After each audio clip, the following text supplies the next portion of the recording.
So we have another artist that has a special relationship with the British royal court, and this artist is the master of the Baroque, Peter Paul Rubens.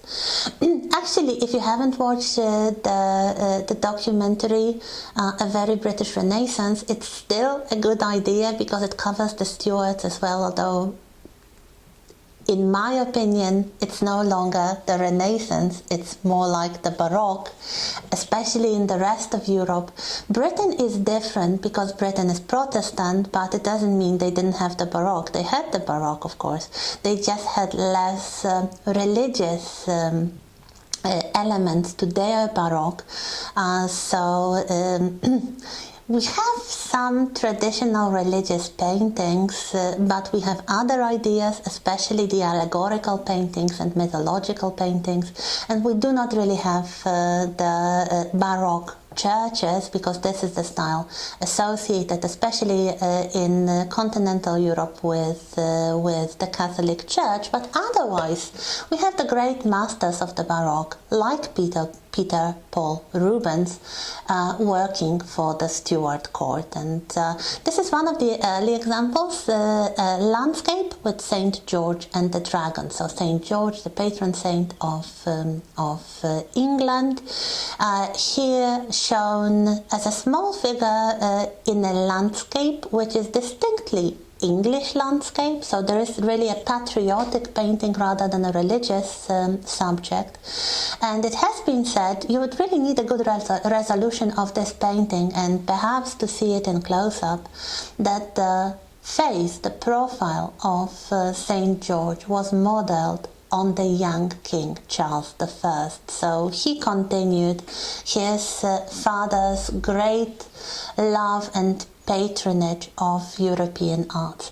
So one of the things that he did basically as soon as he inherited the throne was to order a lavish ceiling decoration for Inigo Jones's banqueting house in Whitehall. So from the outside it looks quite elegant and modest and rather simple. The inside is Baroque in full swing. Rubens did not come to London to paint these paintings. They were brought to England. There were some problems with it. Apparently, there was a difference in the measurements. The idea of feet was different in England than in continental Europe, and apparently when the paintings arrived they had to be adjusted to the spaces, to the frames that were allotted to them. As I said, these are allegorical paintings. Britain is a Protestant country now. James I was Protestant, Charles I is a Protestant, although they had very strong belief, for example, in the divine right of kingship. So they really think that being a king is a special sacrament. It's something like they are elected by God. So what we have are all kinds of allegorical figures depicting the virtues of the king, and in the central, the largest panels, three largest panels, they show the allegory of the reign of King James I. The one in the center is actually the apotheosis of King James I. It means the old king is being taken literally to heaven. He is just carried away to heaven like a saint, like an ancient hero. So this is the way that the glory of the Stuart dynasty is presented. There are two more images. I will give you the link. There is this very interesting channel, Reading the Past. I think I mentioned it already, and the woman who runs it has an episode of, I don't know, 20 minutes about the beheading of King Charles I, and she actually shows the banqueting hall ceiling in close-up, so you can see all these elements. One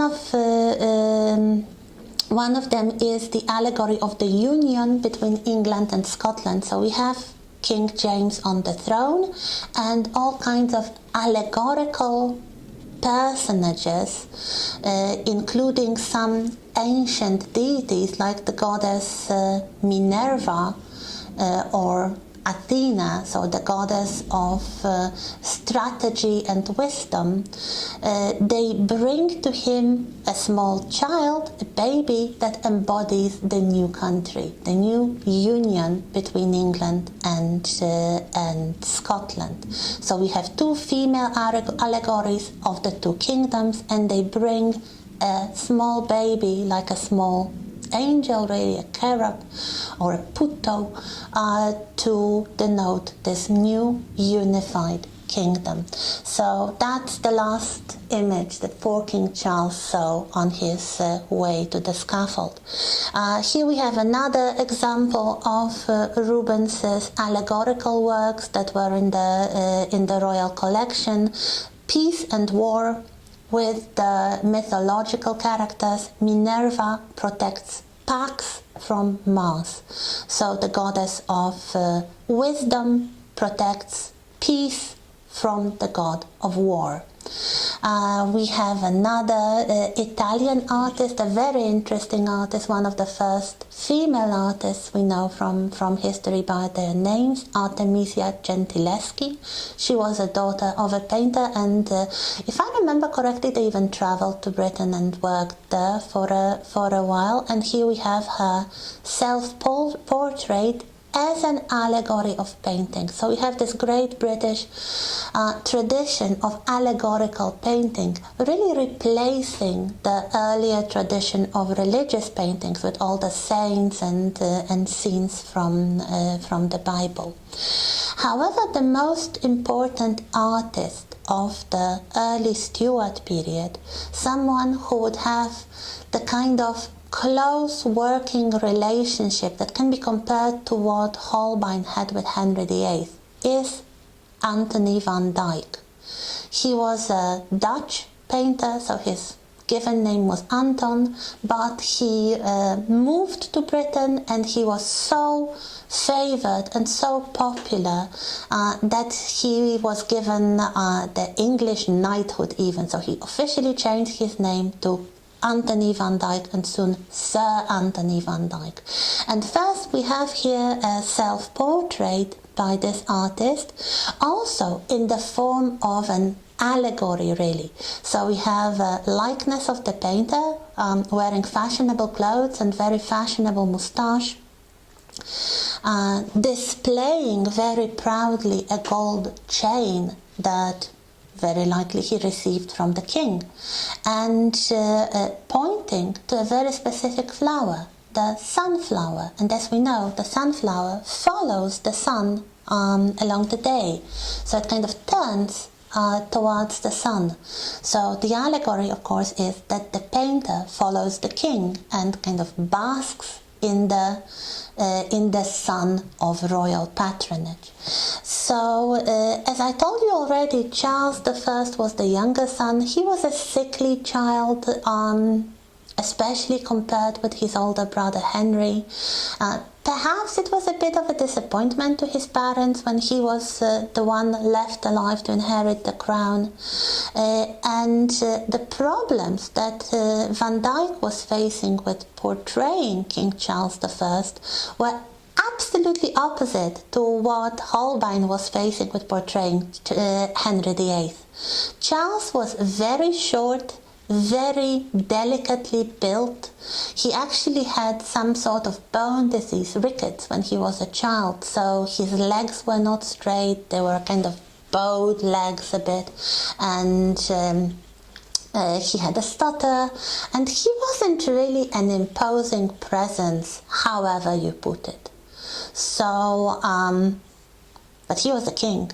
he was, the God's anointed, the king by divine right, and how do you go about portraying this character? So one of the master strokes of Van Dyck was to put him on horse. And this would definitely hide his rather unshapely legs and add height to his stature and make him look more imposing and kind of dominant figure. And here we have one of the large portraits, a full-scale portrait of King Charles on horseback in this kind of architectural archway, accompanied by one of the courtiers. We'll see this man again. His name was Endymion Porter, and he was a close advisor to Charles I. He was also a very close friend to Van Dyck himself. So here we have this rather tall and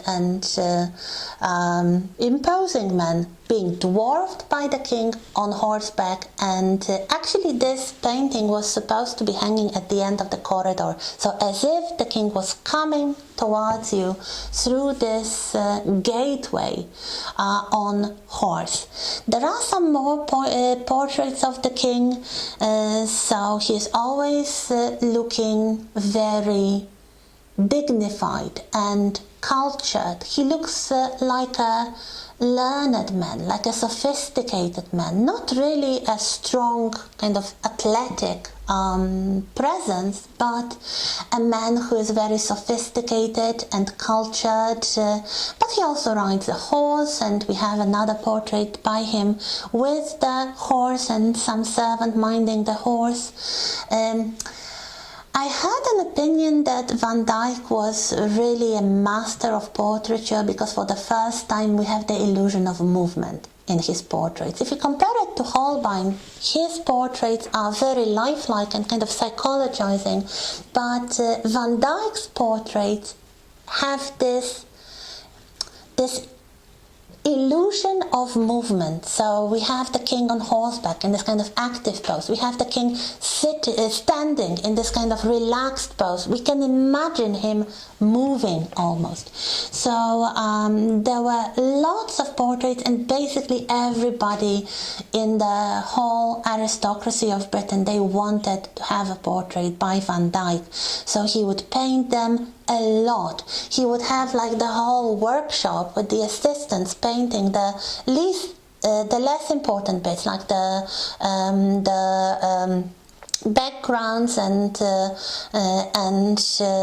some pieces of clothing, and Van Dyck would basically touch upon the most important bits. So that's why his studio really produced so many works of art. Here we have an interesting example.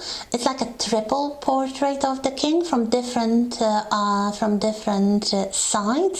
And this was actually a study for a sculpted portrait that was commissioned from one of the greatest sculptors of the Baroque age, an Italian sculptor, Bernini. He couldn't travel to England, so Van Dyck was asked to paint this kind of multi-sided portrait of the king, just his face and shoulders, and then Bernini would make this sculpted image. It did not survive. It was destroyed in the Great Fire, so it was in Whitehall. We only know about it. There are some copies, but probably not as good as the original. But it gives you something interesting, this kind of close-up on the face of the king. And we have the same idea of the king being a nice man, a good man, someone with a mild disposition, someone with cultural interest, someone with intellectual aptitude. I'm not sure he was like that in his real life, but this is how Van Dyck presents him. One thing that we kind of can say with a degree of probability is that King Charles I was a good husband and a good father to his children. We have a lot of portraits of the royal family, some involving the king himself, his queen Henrietta Maria. She was French, she was Catholic, but it was tolerated if it was done privately. And two of their children, if I remember, they had 7 children together. They were allowed to say goodbye to Charles when he was preparing for the execution, and we know the letters, we know the accounts of the children.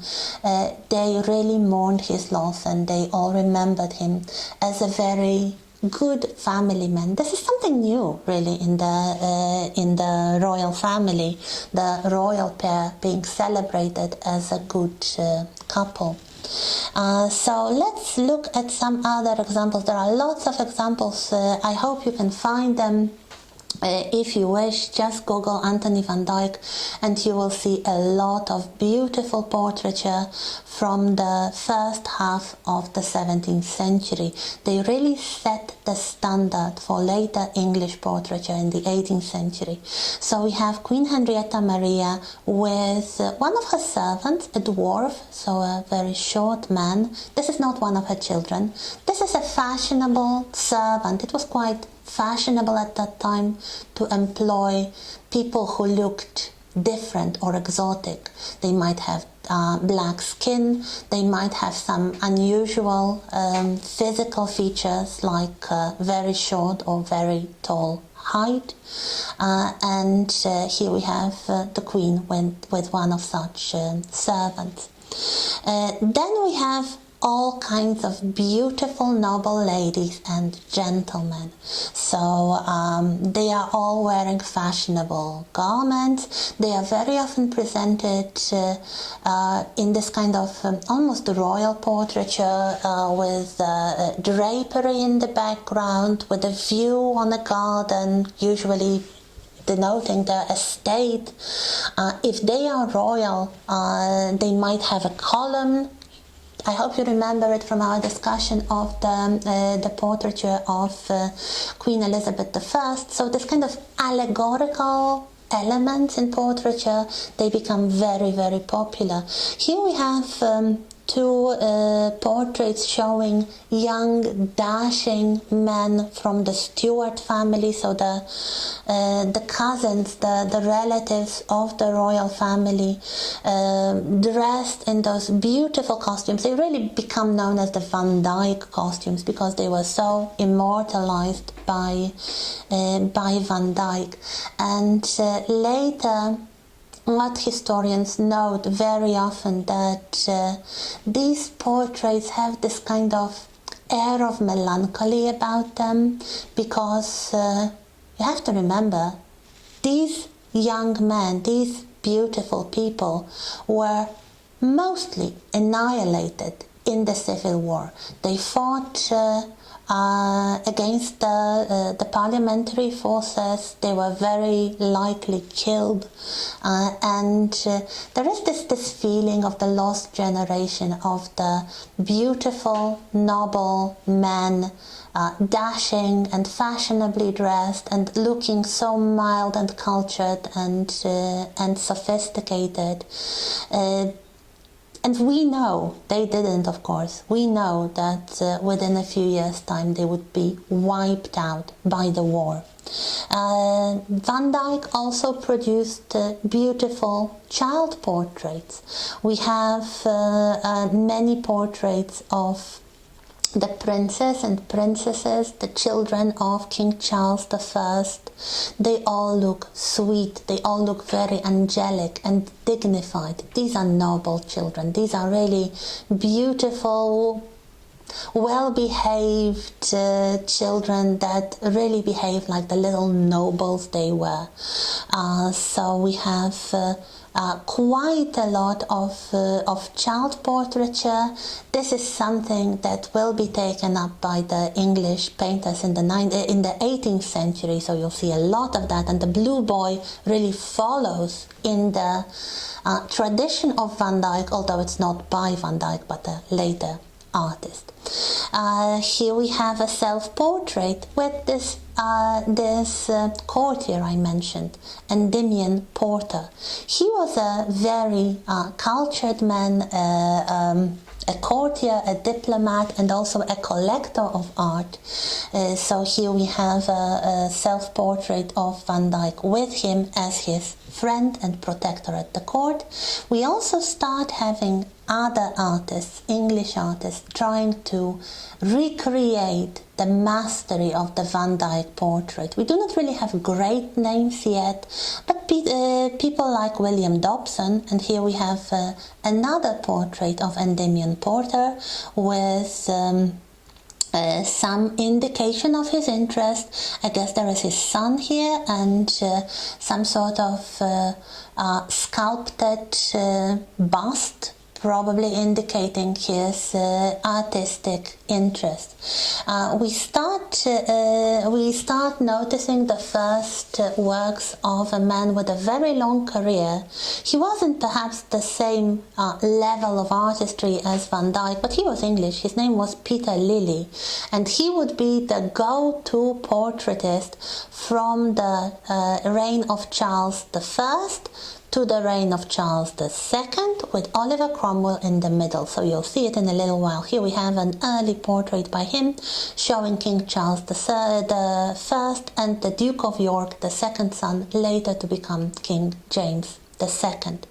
Here we have some theatrical costume designs by Inigo Jones, so one of the great minds of the age, the man who would be an all-around artist in everything except for painting. So mostly an architect, but also a designer.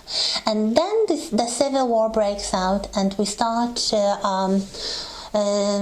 having the images of Cromwell, one by Peter Lilly. He was the man who wouldn't really waste time, so when the new government appeared, he painted Oliver Cromwell.